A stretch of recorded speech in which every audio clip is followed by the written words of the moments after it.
teenage girls are developing a new organ.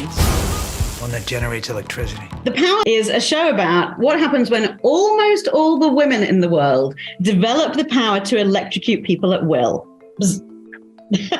And this new power changes the entire world, politically, socially, spiritually.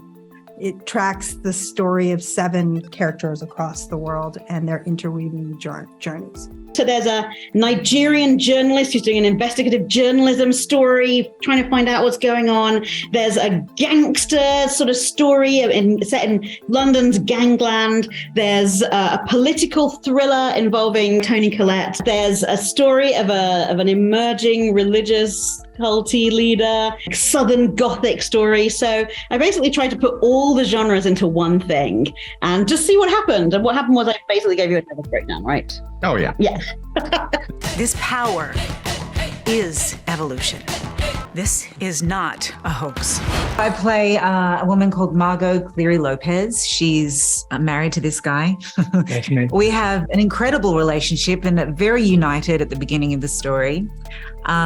Things become a little strained and start to change over the course of the story. We have 3 beautiful kids. I also happen to be the mayor of Seattle. So she wears a lot of hats and has a lot of responsibilities. And that is something I can relate to. Not that I'll ever be the mayor of anything, but I think it's a very common, relatable situation for women to be both a parent and trying to manage a career and achieve certain things. It's a real balance, which can swing in and out of balance. Yeah. Well, I love Rob because I feel like it's a role reversal here, where the man is sort of the man behind the powerful woman, and he's okay. He loves a powerful woman and love being at her side.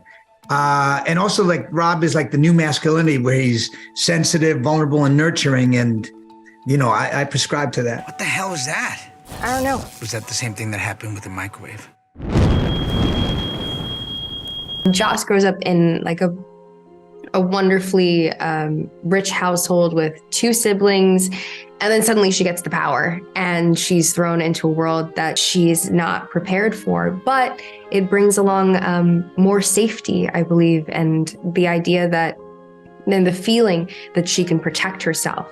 And so we see Joss grow into her own power as the series progresses.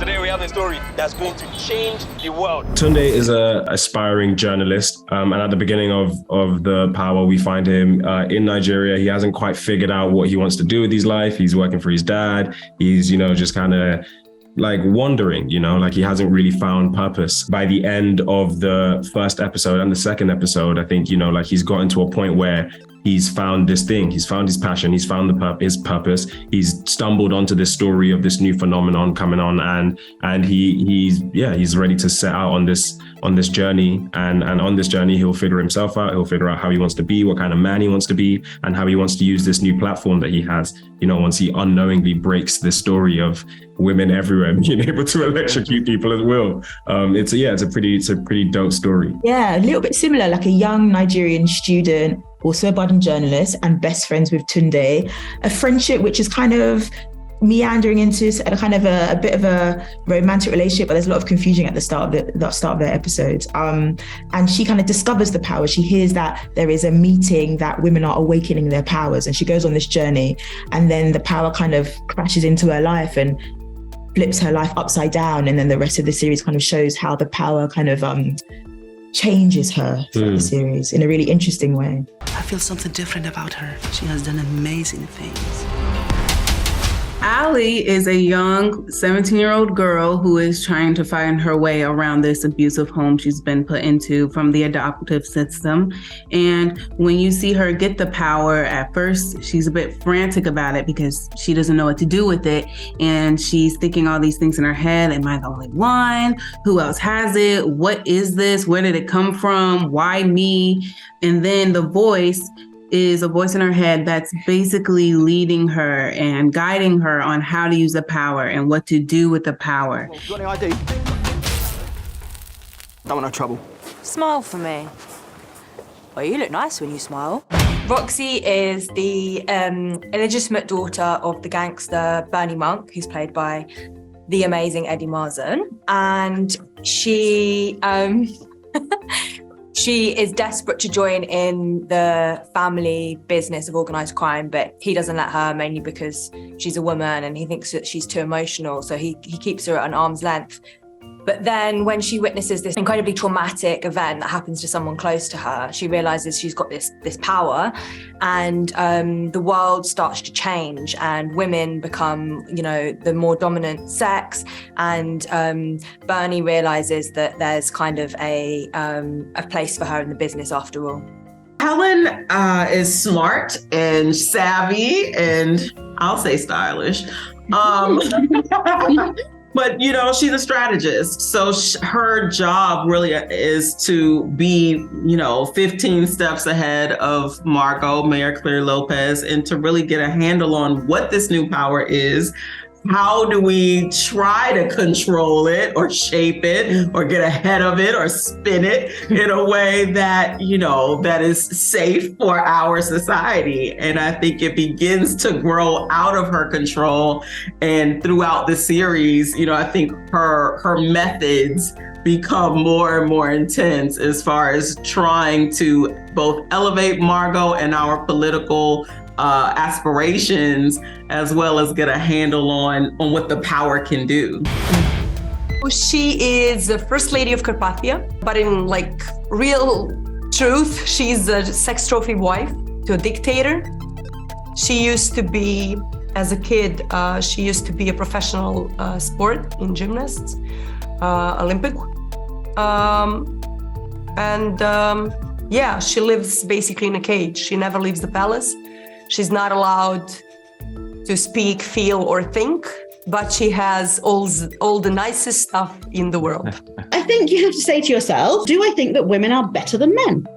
I started writing the book really without a kind of firm idea about what the end was going to be. I was willing to write it as a thought experiment.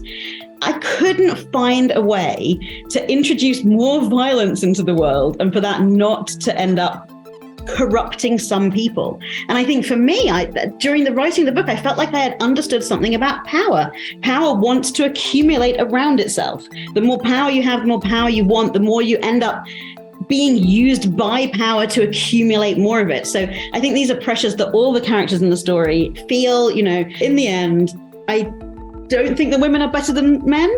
I think we're the same. I don't think you have to be better to want to be equal. And that's where I am. Yeah, I don't think it's about sex, about gender at all. I think it's about all of us. I think it's about every single person who lives in any situation or in any relationship where you can't live your life the way you want.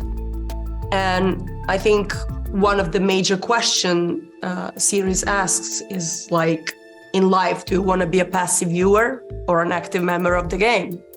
So, I think the series speaks to every single boy or girl, man or woman. I don't think it's about dominance. I think it's about equality and inclusivity. It's not about women taking over. The show might get there, but I think it's about trying to find a healthy balance in our historically patriarchal structure. Yeah, you don't have to be over somebody, to be equal. Everybody can share and everybody can be the best they can be. It's just about all being one and all having the same opportunities and all feeling empowered. It's our birthright as humans. I didn't even realize that I was living in constant fear. I want to see the world how you see it. This power has made me see a world that could be better for all of us. I just feel 100 pounds lighter. 100 times stronger. Can you imagine growing up with that kind of freedom?